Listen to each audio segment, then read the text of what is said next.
What's up guys, it's your girl Rachel, your dating coach in Korea. Boo! Dating coach? Didn't she just went through a breakup? Yeah, what does she know? You're single. Guys, She sucks. no! You suck. You suck! You learn the most from failure, which means I'm the best in this department.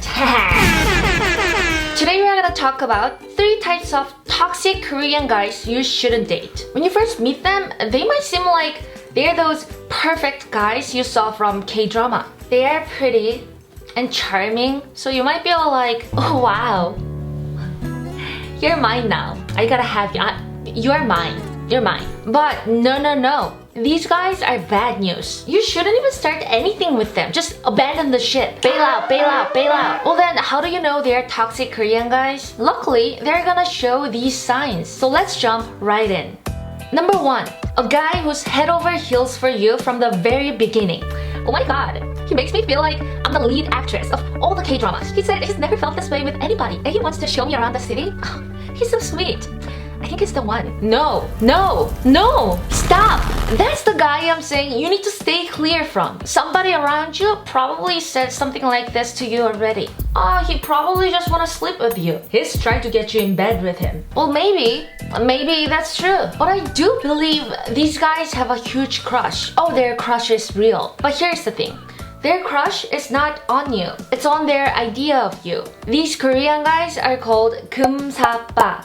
It's for 금방 사랑에 빠지는 사람. A guy who falls in love super fast. You're from a whole another country. You just met the guy. How well does he know about you? And he's acting like he's just met the love of his life?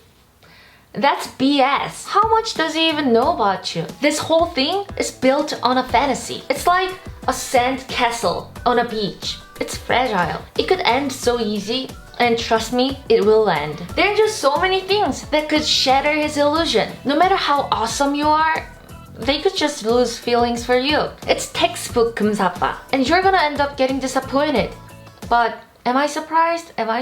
No, I'm not surprised. Because told you, textbook 금사빠. What you need with them is a little space and time. So that you guys could actually get to know each other for real.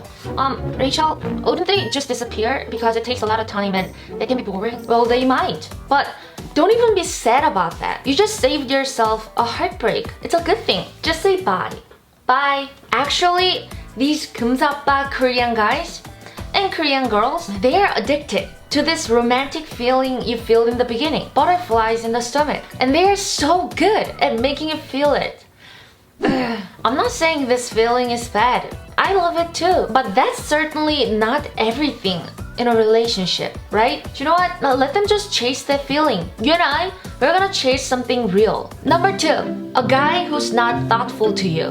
This is a bad guy. Not a cool bad guy, but just bad guy.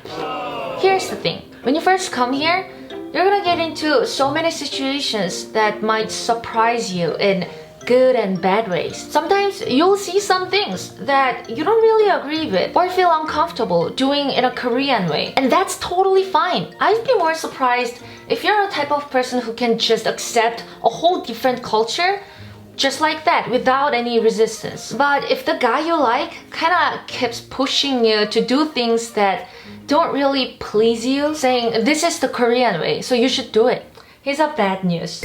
Call me oppa because I'm older than you, and that's the Korean way. In Korea, you need to empty the glass every time I empty my glass. Come on, drink. Do you know what I mean?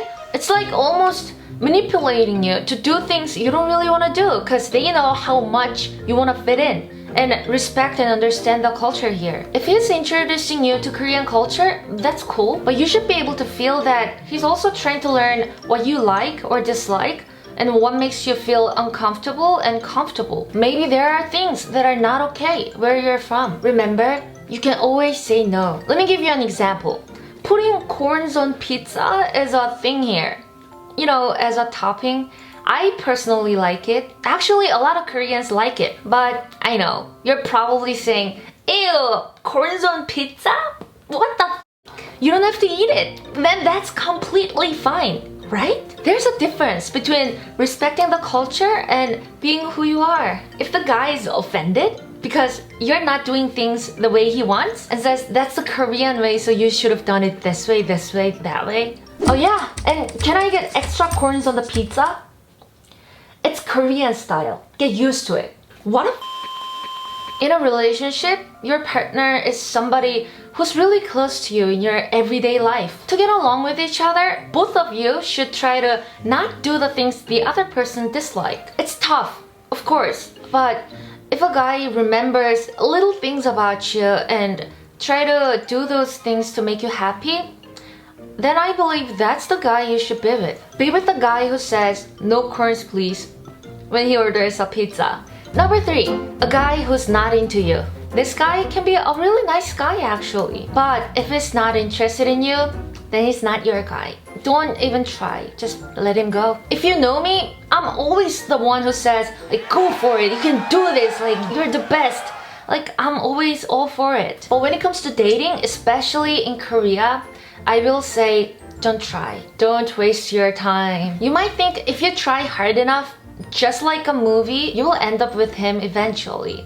He will finally see that you're a catch. But no, this is a Korean guy you shouldn't even try. And here's why. I'm not here to generalize, but most Korean guys that I've known and that I've seen my entire life, Korean guys are very goal-oriented, especially when it comes to dating. People go on a date 3 to 4 times and they define their relationship. And that's not weird. That's kind of the norm here. Maybe it has something to do with Koreans' fast temper, 빨리빨리. Maybe it's because Koreans are used to doing things in an efficient way, and that also applies in the dating world. But one thing for sure, Korean guys don't really waste their time and money on people they're not interested. If you keep chasing him, you're basically giving him a chance to treat you like a fish in his tank. Also, in Korea, especially if you're in Seoul, there are always so many options because it's a big city. When there are so many options for him all the time,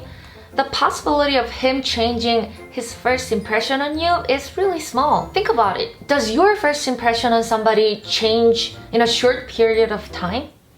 No. I will say this. I'll give it a month. Max. That's the maximum. But if it doesn't happen within a month, it's never gonna happen, so just let it go. You're in Korea. There are so many things you can experience, learn, and have fun with. Focus on you and wait for the right person because your time is precious. Alright guys, so these are 3 types of Korean guys you should never date. Hope this was helpful, and I hope you meet somebody special who's really nice to you. Alright, that is it for today's video. Like the video, share it with your friends, and I'll see you in the next one. Peace out, love you, and goodbye.